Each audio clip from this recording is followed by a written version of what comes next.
So the misconceptions of networking. There are many out there. Next slide, Lisa.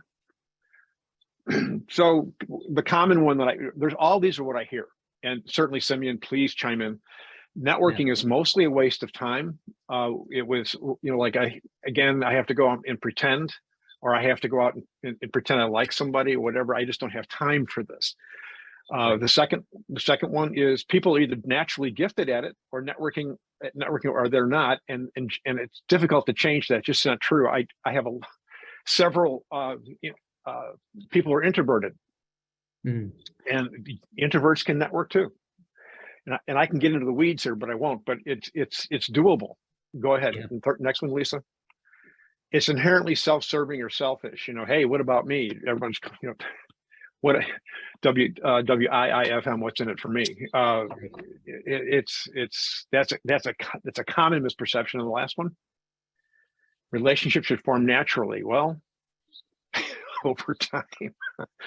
If you got the time to wait, that's great. But Simeon, go ahead.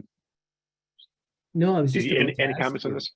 Yeah, I was just about to ask you, because that number one there, networking is mostly a waste of time. I hear that so often, and then if I follow up with the question, well, why?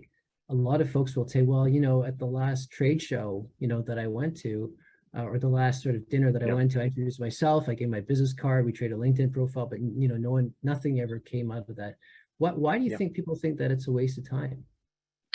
Well, because they don't want to take the time to really get to know somebody. I was on a coaching LinkedIn discussion group, and we said the number one quality that leaders have is their ability to listen, to really understand. Okay, and so if you're not actively listening, if you're just doing surface listening, this is the title. What do you do? That kind of thing. I would agree. It is a waste of time, but to really be fully present with someone and really learn and listen, not just like, where's the question coming from? It can be interesting. It really can. But it's not a waste of time. You can practice your listening skills for that matter. Anyway, Simeon, I'm sorry.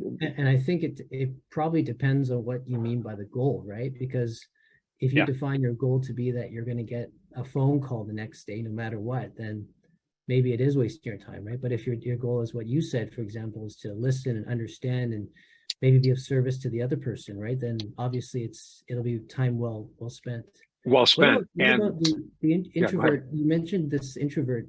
This is a very common one that we hear too, right? Which is, I can only last for 20 seconds and then I start sweating at the palms, right? What do you say to those who are naturally introverted? Like, how do they practice? Well, I could do a whole webinar on this, but basically, it starts off with know thyself.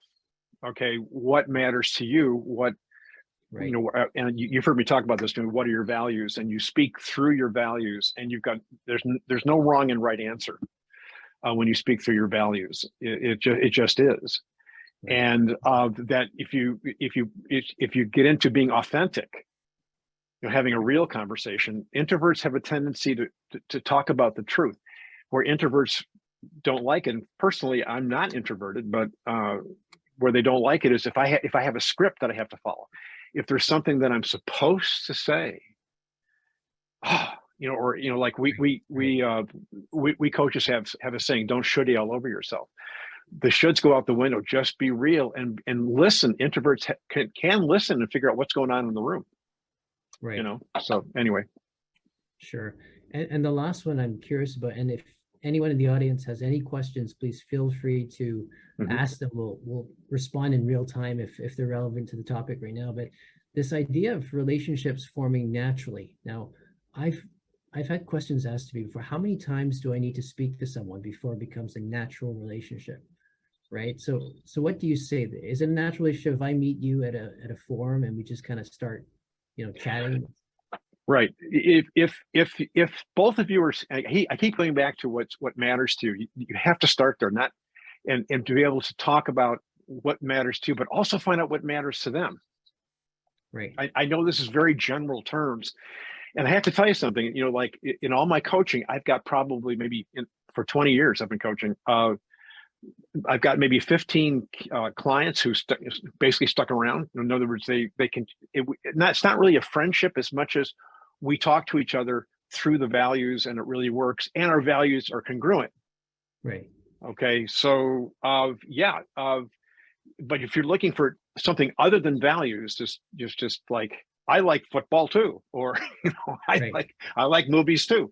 Well, that's not going to last very long if that's the only common ground you have. So anyway, got it. Well, that's great. Why don't we move on to the next next slide, Lisa? Yeah, sure. So what exactly is executive networking? Lisa, next slide. So what is networking? Number one, I go to Webster, which is this is the definition. It's the act or process of informally, you see that, informally sharing information and support, and that's to determine if you've got common ground. Okay, if the information that I have is valuable to me, is it valuable to you? And the second definition, William Bjorson wrote a good book called Breakthrough Networking. It's an active, not inactive, but an active dynamic process that links people into mutually beneficial relationships. Mutually beneficial. Okay, and the next one. It takes time to build. Now that goes back to the relationship building. But the idea is that if you're living a 24/7 lifestyle, okay, you go to a party, whatever it is. I mean, I know COVID is limiting us in a lot of ways here, but the idea is just that you really listen, deep listening, not just with the mind, with the cognitive, but also with the heart. And do I like this person? And it will form naturally. In some cases, it forms quickly once you get some of your defenses down and you're willing to share. Simeon, did you have a comment? Yeah, I had a question about whether you saw, is there any difference when you coach about networking for executives versus maybe more sort of mid-level managers? Yeah, because we're talking about what would you say would be different for senior folks? The main difference, I think, is senior people have more of the soft skills, more of the wisdom to share. Sure. People are still building their career, and I'm not saying an executive staff building a career, but I'm saying that typically you're saying mid-level, so they're still building a career, and sometimes they have to get what they need for the near term. Executives really can build it because they're appreciated for their decision making, their leadership skills, and their management skills. So that's networking on that level is a big difference. Right, gotcha. And do you find that executives, are they any more or less nervous when it comes to kind of coming out of their shell and forming these relationships? You would think that with so many years of career that they would have the confidence, right? So at what point do you say, you know what, it's clear that you need to work on not being as nervous? Do you find a trend in that? Well, it's interesting, by the way, working with execs, and I think this is kind of interesting. So we talk about, after we get started, I said, one of the things I'm going to talk to you about is your network. And roughly half the time they always say, I got a lousy network. You know what I'm saying? Okay. Well, you probably know more people than you think you do, because the average adult was 150 people, and it has to be mined. And all of a sudden they realize that they really do know more people than they thought. But there's sometimes they get in their head, I don't know anybody because I live in a cave. Okay, Right. And probably in some situations, if you've been in a career for 30, 35 years, in some sense you kind of have been living in a cave, right? But our job as coaches is to kind of not be your echo chamber, right? Is to be that person from the outside. Yeah. What about this network that you formed here before? Do you know anybody there that you could tap into, or that you can find a little more interest in that area, especially if you're looking to transition out of something into something else, right? Yes, exactly. And I think what we have to build on is trust. Right. I know trust is a big word these days, both in the career world and the other worlds like politics, et cetera, but trust is really important. People have to care about your process, and you have to care about them. Yeah. And not just, you know what I mean? Is this really, and it seems like introverts, going back to the other slide, but introverts have a shot, because all introverts that I know care. They really do deeply care. Mm-hmm. And so basically we want to open this up, and some people you can trust and some you can't, or you just never got there. And that's okay. It's okay. You don't have to build trust with everybody. It's impossible. but strategically building trust, there you go. And it can take, but in some cases, sometimes it has a life of its own. And so I look forward to talking with John again, or Mary, because they're really interesting. Why? Because you share values, but you also have some common ground, like markets and, and products. And, it can really be really interesting. Right. We have a question here, which maybe pertains to what you're saying. The question is, one of the challenges in networking is to get the group to loosen up, right? And discuss their problems, or discuss whatever it is, open their life to you, right? So this idea of kind of, it is kind of awkward, right? Sometimes you're standing around. Sure it is. Networking has got two things for me, right? There's one networking, which is your own personal network, which is a little bit easier to approach, even though some people you haven't spoken to in a while. But then there's the other part of networking, which is, these are fresh faces that you've never met before. I think in both cases, kind of loosening up things so that you can actually get a conversation going, right? What do you say to that? What's your? Well, back when I was giving live presentations, I would always arrive early. To see, like at 9:30, if there was a 9:30 presentation, I'd get there around 9-ish and just kind of welcome people. And I'd walk up to people and start talking to them about, what do you do? And, why are you here? Because one of the things is there's a commonality here, because they came to listen to what I had to say. So we start there, and like we took a poll ahead of time. The question was about groups, not about individuals. I would have to say that if you're up in front of a group of, say, 30 people and you want people to open up, I think that's unrealistic. But right. Really, but there are some commonalities.